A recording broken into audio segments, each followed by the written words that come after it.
Salut à tous, aujourd'hui on se retrouve pour parler du Motorola Moto G7 Plus, le dernier de chez Motorola. Sur ce smartphone, on trouve un design plutôt bien fini. Sur les tranches, on a des bords biseautés qui assurent une bonne préhension. La coque arrière est en plastique brillant. C'est joli, mais ça attire les traces de doigts, ce qui est un peu dommage. À l'arrière, on trouve aussi un lecteur d'empreintes digitales ainsi qu'un double module photo. Le lecteur d'empreintes digitales est placé un peu bas et peut-être un peu trop près du module photo, ce qui fait que lorsqu'on le tient en main, on a plus tendance à poser son doigt sur les capteurs photo que sur le lecteur d'empreintes digitales, donc ce qui peut occasionner des belles traces de doigts sur les capteurs, ce qui peut être un peu relou. Sur la tranche droite, c'est là qu'on trouve tous les boutons. Donc on a les boutons de contrôle de volume et les boutons de l'allumage, qui est d'ailleurs un peu cranté, donc ce qui permet aux doigts de ne pas glisser dessus, ce qui est toujours bon à prendre. Devant, on a un écran Full HD de 6,2 pouces avec une encoche en forme de goutte d'eau qui renferme du coup le capteur frontal de 8 mégapixels. Juste en bas, on a un petit menton où on peut voir la marque Motorola. L'écran d'ailleurs est très bon, il est bien coloré, il est très fluide.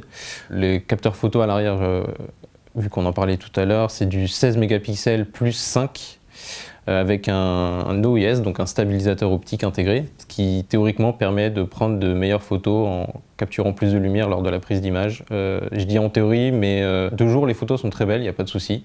Mais de nuit c'est un peu plus fouillis, il y a un peu de grain, c'est vraiment pas top. Donc c'est vraiment dommage de ce côté-là. Sans ça, sinon, l'application photo est blindée de petits gimmicks qui vous permettent de, par exemple, prendre des photos en mode portrait, à poser des filtres en direct. Il y a une intelligence artificielle aussi, un peu comme ce que fait la concurrence. Il n'y a rien à dire sur l'application photo. Elle est peut-être un peu fouillie, mais elle est très bien fournie. Et c'est pareil pour la caméra frontale. Donc il y a plein d'ajouts pour vous rendre plus beau ou pour prendre des photos à plusieurs et tout. Donc c'est plutôt sympa. Au niveau des performances, on a un Snapdragon 636 couplé à un GPU Adreno 509.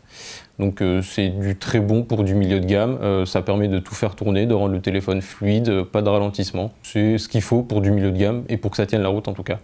Au niveau de l'autonomie, à l'intérieur, on a une batterie de 3000 mAh avec le Turbo Power, donc c'est le nom de Motorola pour parler de la charge rapide.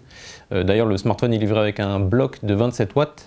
Qui lui permet de se recharger complètement en un peu moins d'une heure, environ 50 minutes, et qui permet de gagner aussi quasiment 10 heures d'autonomie en un quart d'heure, 20 minutes de charge. Donc c'est toujours bon à prendre, la recharge rapide, on aime bien. D'ailleurs c'est de l'USB-C, donc vous allez pouvoir utiliser tous les câbles que vous avez déjà chez vous si vous avez par exemple les nouveaux MacBook Pro ou d'autres smartphones qui possèdent ce genre de port. Au niveau du son, on a du coup une prise de jack, ce qui est toujours bon à prendre également pour ceux qui écoutent la musique au casque. Motorola a intégré une application Dolby dans son smartphone qui permet de s'adapter à ce que vous écoutez, donc que ce soit que vous regardiez un film ou que vous écoutez de la musique. Donc vous pouvez cocher justement sur ce petit menu. Vous avez donc musique qui offrira un son plus riche et précis ou film qui offre un véritable son surround d'après l'application, ou sinon vous avez audio intelligent qui fait que en fait, le téléphone s'adapte automatiquement à ce que vous regardez. Donc c'est quelque chose qui est activé par défaut et qui n'est pas désactivable lorsque vous êtes en haut-parleur, mais une fois le casque branché, vous pouvez choisir à loisir de désactiver ou pas cette option. Sinon ça tourne sous Android 9.0, donc Android Pie, la dernière version d'Android. C'est du stock quasiment, ça veut dire qu'il n'y a pas de surcouche Motorola. La seule petite chose que Motorola a rajoutée, c'est une application maison qui est pour le coup plutôt bien pensée et plutôt bienvenue puisqu'elle permet comme ils le disent si bien, de se faciliter la vie. Donc vous pouvez vous émanciper des boutons d'Android de retour, de menu ou de multitâche et juste ajouter la petite barre ici comme on peut trouver sous iOS par exemple. Donc ils ont baptisé ça Gesto Moto, donc on peut contrôler son appareil via des gestes, on peut contrôler son écran aussi, si on le retourne par exemple on ne va pas être dérangé, ou on peut aussi le piloter à la voix, ce qui peut être pratique quand on est en voiture et qu'on sait très bien qu'il ne faut pas utiliser son téléphone. Voilà, sinon c'est un très bon téléphone, il a pris 3 étoiles dans notre test, justement un peu à cause de cet appareil photo qui n'est pas vraiment à la hauteur de ce qu'est le reste de la finition du téléphone. Un très bon smartphone, il a pris 3 étoiles dans notre test, malheureusement à cause de la photo qui lui a un peu fait tomber sa note, mais c'est quand même un très bon smartphone, donc on vous recommande. You feeling me and I'm feeling you.